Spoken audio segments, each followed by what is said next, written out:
안녕하세요. 선한 로로쌤입니다. 2022년 5월 24일 화요일 시황방송 시작하도록 하겠습니다. 자, 먼저 미증시입니다. 금요일 날 저점 가능성 높인다. 저점 매수가 잘 들어왔다. 그리고 만기일도 끝났다 말씀드렸습니다. 자, 오늘 새벽 반등에 성공하는 모습, 2% 올라오는 모습, 나스닥 또한 1.59% 반등에 성공하는 모습입니다. 근데 오늘은 조금 흔들릴 가능성이 있겠네요. 미국이 장 마감 후에 스냅에서 이제 직원 감축 소식이 나왔죠. 그래서 우려감에 있어서 마이너스 30%대 급락이 나왔었습니다. 그래서 나스닥은 오늘 약세 출발을 할 텐데 이걸 이겨내는지 아니면 기존 어제 지수권에서 움직이는지 좀 지켜볼 필요가 있을 것 같습니다. 자, 그리고 장중에도 이제 중국발 우려감이 좀 있었죠. 오늘 중국 쪽에 중화권이 좀 안 좋았는데 봉쇄 연장으로 해서 이제 경기가 더 추가로 둔화될 것 같다. 그리고 반도체 오더컷에 대한 이런 루머가 나왔는데 주문 축소에 대한 부분이라고 생각하시면 돼요. 오더컷은. 그래서 이렇게 되면은 중국은 이제 경기 부양책 기대감으로 넘어가는 개념이 됩니다. 그래서 지금은 안 좋지만 봉쇄가 해제되고 그 다음에는 경기 부양책이다. 생각하시면 돼요. 그때까지 조금 시달릴 수는 있는데 추후에 하반기에는 그래도 이런 정책적인 부분으로 좀 이겨나갈 가능성이 있지 않겠느냐 보시면 될 것 같습니다.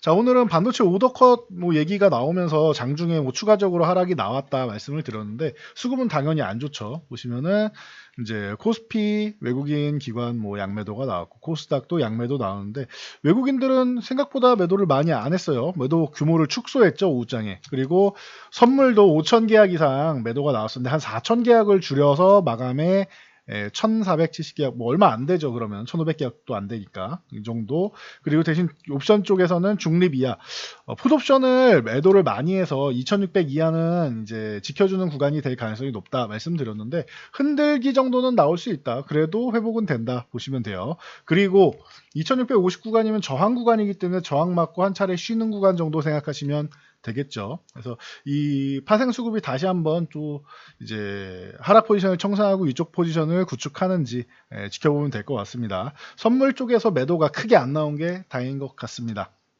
자, 이유는 그렇게 보시면 될 것 같아요. 선물에서 크게 매도가 안 나오고 오늘 하락은 했지만 추가적인 급락에 대한 기대감보다는 좀 다행인 거는 삼성전자가 이렇게 밀린 거는 말씀드렸듯이 이 오더컷 문제가 있었다. 자, 미국 하이퍼스케일 업체의 디램, 서버용 디램이죠. 이쪽에 대한 오더컷 얘기가 나왔는데 이건 루머로 밝혀졌습니다. 그리고 중국 서버 같은 경우에는 사실 크게 영향을 미치는 정도는 아니고 하니까 이 루머로 해서 밀린 거는 회복이 되는 구간이다 생각하시면 돼요. 과거에도 여러 가지 루머들이 있었습니다. 그 루머는 그거 아닌데 라는 얘기가 나오면은 추후에 회복이 되죠. 그래서 당장은 좀 기분 나쁘지만 지수도 밀어내리고 기분 나쁘지만 어떻게 하겠습니까? 루머 도는 거는 인정을 해야죠. 지금 시장 자체가 안 좋기 때문에 이런 루머에 취약한 것이다 보시면 됩니다. 대신 삼성이 신정부 이 5년 동안에 투자 계획을 밝혔는데 무려 450조를 투자한다라고 밝혔습니다. 이러면은 연간 90조, 연평균 90조 정도 생각하시면 되죠. 대단한 규모의 이 수치라고 생각하시면 돼요. 이걸 보시면 더 느끼실 수 있을 텐데 자, 삼성이 투자 계획을 밝힌 거 국내만 360조고 해외 90조 얘기가 나왔는데 M&A 쪽에도 30조 투자한다고 하니까 M&A를 좀 기대해 볼 만할 것 같아요. 그리고 반도체가 중심이고 그 다음에 이제 바이오 쪽 보시면 될 것 같습니다. 그래서 기존에 이제 최근 5년 동안 영업이익이 250조예요. 250조인데 450조를 투자하겠다는 최근 5년 영업이익보다 200조를 더 투자하겠다라는 뜻이죠. 그래서 여러분들이 이게 어느 정도 대단한 규모인지 다시 한번 실감하실 수 있을 거라 생각합니다. 그렇기 때문에 이 반도체 투자에 대한 부분이랑 생각을 한다라고 하면은 반도체주 오늘 밀렸던 부분은 회복이 되는 구간으로 여러분들이 생각하시면 될 것 같습니다. 그래서 반도체주는 밀렸지만 또 다른 투자 소식이 있지요. 자, 현대차 그룹 같은 경우도 오늘 대형주들이야 전체적으로 지수가 밀려서 못 갔지만 신정부에서 이제 63조 투자 계획을 발표했습니다. 국내에만. 그래서 이제 친환경 관련주, 그리고 이제 미래 도시 모빌리티 UAM 같은 쪽, 그리고 AI 로봇 관련 쪽으로 해서 전체적으로 관심을 모으고 있다. 그래서 친환경 쪽으로 오늘 수소 관련주들이 좀 움직였어요. 두산주공 같은 경우가 가장 대표적으로 오늘 멋진 모습을 보이면서 기존의 고점 넘어서 1,000원을 넘어가는 모습이었고요.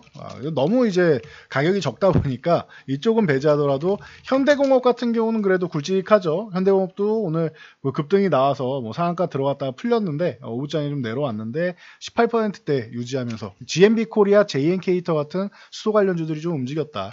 그러면은 유니크나 이런 대표적인 종목들 있죠. SPL셀 이런 종목들 오늘 유지되지는 못했지만 저항 구간을 한번 건드렸습니다. 그렇다라고 하면은 기존 지지선만 잘 유지해주면 다시 한번 움직일 수 있다. 순환매 추가적으로 돌 수 있다 생각하시면 됩니다. 그리고 SP 시스템즈는 이제 전일에도 말씀을 드렸는데 SP 시스템즈, 유일로보틱스 같은 쪽이 UAM, AI 관련주 쪽으로 움직였고 베셀이나 파이버 프로 그리고 네온테크 같은 경우는 먼저 어제 상승이 나온 종목들은 오늘 휴식이 나왔다 보시면 됩니다. 전체적으로 순환매를 꾸준히 노리시면 될 것 같아요. 그리고 에코캡은 이제 미국 비아모터스 이 투자 예약서 접수 기존에 이날 말씀을 드렸었죠. 그래서 추가적으로 꾸준히 좋은 모습 보이고 있는데 1,500원 유지되는지 잘 보시면 될 것 같습니다. 오늘 12,000원 저항 구간에서 맞고 밀렸습니다. 기존에도 계속 저항받던 구간이 12,000원 구간이라서 이 구간에서는 이제 저항 구간이 느껴지는 것이고, 그리고 1,500원 유지한다면 다시 위쪽에서 박스를 형성할 수 있다. 최근에 급등을 했기 때문에 잠시 쉬어가는 모습은 나쁘지 않을 것 같습니다.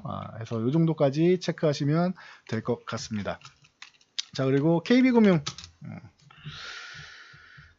같은 경우는 이제 미국에서 JP모건 체이스가 실적이 굉장히 잘 나왔습니다. 그래서 은행주에 대한 기대감 만들면서 이제 59,000원을 살짝 넘겨놨는데 여기서 양봉 하나 더 세워줘야 이제 신뢰감을 올릴 수가 있습니다. 그래서 59,000원만 유지해주면 되는데 되도 양봉 하나 더 세워주고 그 다음에 쉬는 게 유리하다. 예를 들면 이런 식으로 보시면 되죠. 신한지주 같은 경우는 이미 41,500원 이 구간을 넘어가 있기 때문에 지금 어제 같은 경우 흔들림이 나와도 유지를 해주는 모습이죠. 이게 먼저 넘어왔습니다. 신한지주는 넘어왔고 이제 양봉을 세워주면 제일 좋고, 아니면은 이렇게 갭상승이 나온 다음에 흔들기 나오고 꼬리 다는 것도 나쁘진 않습니다. 이 정도의 흐름 정도는 만들어줘야 된다. 그러니까 오늘 신한지주 추가적으로 큰 상승이 안 나와도 안정적으로 움직이고 있죠. 그래서 전고점 계속 두들기고 있고 42,500원 구간 계속 두들기고 있고 이 정도로 보시면 될 것 같습니다. 그래서 금융주들 본다라고 하면 이제 금리 인상 이제 빅스텝이 다음 달에도 예정되어 있기 때문에, 그러면은 DB손해보험이나 최근에 손보사들 손해율이나 이런 부분에 대해서 조금 부정적인 의견은 나왔지만 그래도 금리 인상기에는 손보사들이 실적이 개선된다라는 거 누누이 말씀드렸습니다. DB손해보험이 충분히 쉬면서 이중바닥성 움직임 만들었고 이제 65,000원만 회복된다. 21선도 딱 걸쳐놨습니다. 이 구간까지만 회복된다라고 하면 7만원 다시 노려볼 수 있고 7만원 넘어가면은 그 다음에 75,000원을 노리면서 움직일 수 있다. 체크하시면 될 것 같습니다. DB손해보험하고 현대해상 정도가 가장 무난하고 안정적으로 여러분들이 볼 수 있는 종목이다 라고 보시면 됩니다. 자, 해운주는 HMM이 좀 후발주다 말씀을 드렸어요. 무겁기 때문에 그렇다고 HMM이 못 갈 이유가 없다. BDI 지수 좋고 상하이 컨테이너 지수 같은 경우도 18주 만에 드디어 반등에 성공을 했습니다. 그래서 상해 봉쇄가 일부 해제되면서 해제 조치 단계로 넘어가면서 그래도 양호한 흐름을 다시 만들고 있다. 그래서 HMM이 3만원 넘어가고 나서 다시 한번 좋은 모습 보이고 있고, 그리고 컨테이너 지수 하면 대한해운이 당연히 기본적으로 들어와야 된다. 컨테이너 쪽에 조금 더 강점이 있는 기업이다 말씀드렸는데 미리 선상승이 나왔기 때문에 추가 상승은 좀 제한되고 있다 보시면 될 것 같아요. 그리고 페노션 같은 경우는 BDI 지수 계속 좋다라고 말씀드렸고 같이 해운주 쪽으로 해서 꾸준히 움직였다. 지금은 살포시 쉬는 움직임입니다. 최근에 횡보하면서 쉬고 있는데 좋습니다. 휴식을 취해야 또 움직일 수 있겠죠. 자, 그리고 건설주들 움직이기 시작합니다. 최근에 건설주들 충분히 쉬었다. 이 구간에서는 이제 다시 한번 관심 가져야 된다라고 말씀드렸는데 대우건설 쪽도 6,000원 구간에서는 지지를 잘 받고 이제 움직이기 시작하고 있습니다. 단기주택 공급 확대 쪽으로 해서 기대감이 있고 142만 호에 달하는 이 공공택지 사업이 가속화될 가능성이 있다라는 거 체크를 하셔야 돼요. 재개발은 조금 늦어지더라도 공공택지 사업 같은 경우는 가속화 가능성 있다. 그리고 민간 참여형 사업도 재검토하고 있다라는 거 여러분들이 체크하시면 됩니다. 대우건설을 중심으로 안정적인 거는 GS건설이 되겠죠. 대우건설은 탄력이 좋고 GS건설 안정적이다. 뭐 현대건설도 마찬가지고요. 현대건설이나 이런 쪽은 이제 플랜트 사업도 이제 대우건설, GS건설, 현대건설 같은 플랜트 사업도 여러분들이 관심 가져야 된다. 플랜트 사업하면 삼성 엔지니어링도 같이 좀 곁다리로 껴서 여러분들이 보시면 됩니다. 최근에 지지선 구간까지 내려와 있기 때문에 가격적으로도 23,000원 구간이면 좀 안정적인 구간 아니겠느냐라고 볼 수 있습니다. 그래서 이 정도까지 보시고, 저 주택 공급 쪽으로 본다라고 하면 제가 항상 건자재 같이 보세요 말씀드리죠. 자, 삽목에스폰 가장 뭐 대표적인 종목 중 하나다. 그 알루미늄 거피주 말씀을 드렸는데 26,000원 다시 한번 돌파 시도하고 있습니다. 21선도 기울기가 급격하게 내려오다가 이제 완만하게 이번 주 주후반이면 완만해지겠죠. 요게 위쪽으로 올라오기 시작하면 추가적으로 다시 한번 3만원 구간 도전할 수 있다. 넘어가면은 아주 좋고요. 그래서 삽목에스폰 최근에 예쁘게 잘 쉬었습니다. 휴식을 취할 수 있는 만큼 쉬었기 때문에 다시 한번 뭐 모멘텀을 만들 수 있는 구간이 왔다. 다른 종목들하고는 다르죠. 잘 버텨줬죠. 자, 뭐 NX라던가 이런 종목들, 덕신하우징 이런 종목들 충분히 이제 앞으로 이제 순환매가 돌 수 있다 보시면 될 것 같아요. 시멘트 쪽도 뭐 고려시멘트, 성신양해, 뭐 노루페인트, 뭐 벽산하치 이런 종목들 많죠. 그래서 순환매 쪽을 여러분들이 노리시면 됩니다. 건자재 쪽 기대감이 충분하다라는 거 체크하시면 될 것 같습니다. 자, 그리고 말레이시아에서 닭고기 수출을 중단한다. 그럼 당연히 뭐 육계 관련주들이 움직이는 거죠. 마니커 하림 같은 종목들 움직이고 있는데 이제 윗꼬리 달고 좀 휴식을 취하고 있다 정도로 보시면 될 것 같아요. 이 구간에서는 이제 동우 팜테이블이나 이 체리브로 같은 경우가 좀 덜 올랐는데 동우는 올랐다가 밀렸는데 3,800원 구간 한번 건드렸기 때문에 나쁠 거 없습니다. 기존에 어떻게 보면 이중바닥성 움직임 딱 만들어 놓고, 그렇죠? 이중천장성 움직임, 죄송합니다. 이중천장 움직임 만들어 놓고 다시 휴식, 그리고 3,800원 재도전. 3,800원 못 넘어가면 얘는 계속 밑에 있는 거예요. 이렇게 보시면 될 것 같습니다. 자, 그리고 오늘 위니아가 어마어마하게 상승을 했는데 올 여름 기록적인 폭염이다 말씀을 드렸습니다. 지난 4월부터 굉장히 더웠는데 위니아가 뭐 바닥 찍고 이제 반등에 성공하고 있습니다. 뭐 파세코나 신일전자, 오텍, 뭐 태경케미칼 같은 이런 드라이아스 관련주 이런 쪽이 순환매가 나올 수 있으니 체크하시면 될 것 같습니다. 그리고 이 패션 쪽, 섬유업종 같은 경우는 실적도 양호하고 환율도 이쪽에는 오히려 환율이 올라가는 게 긍정적이다라고 말씀을 드렸죠. 실적에 도움이 된다 말씀드렸는데 FNF 지금 현재 뭐 좋은 모습 보이고 있는 거 여러분들 다 느끼실 겁니다. 양호하고 안정적이고 바닥권에 있고 해서 편안하게 보시면 되고, 최근에 뭐 한세실업이나 이런 쪽 휴식을 충분히 취했는데 저 다음 지지선 구간까지 다 잘 내려와 있죠. 그러면은 여기서 뭐 잘 체크해가지고 여러분들 지지선 근처에서는 뭐 관심을 좀 가져봐도 될 것 같습니다. 대신 요 구간을 이탈하면은 안 된다라는 거 지켜주는지 확인하고 들어가는 거 좋고, 원래 한섬이 이쪽에서는 굉장히 뭐 좋은 모습 보였는데 지금도 양호한 모습입니다. 크게 밀리지 않고 밀려도 아래 꼬리 잘 달면서 저점 매수세도 들어오고 양호한 모습입니다. 한섬 같은 경우도 같이 지켜볼 수 있다라는 거. 실적은 이쪽은 전체적으로 다 좋다. 백화점 최근에 매출 올라가는데 그 주역 중 하나가 패션이다라고 말씀드렸습니다. 이거 항상 섬유업종 기억하셔야 돼요. 그리고 현대에너지솔루션 같은 경우는 이제 호실적 기대감 뭐 얘기 나오면서 충분히 뭐 좋은 구간을 만들고 있습니다. 이 종목 같은 경우는 지금 28,000원 구간, 이 구간을 좀 중요하게 보시면 될 것 같아요.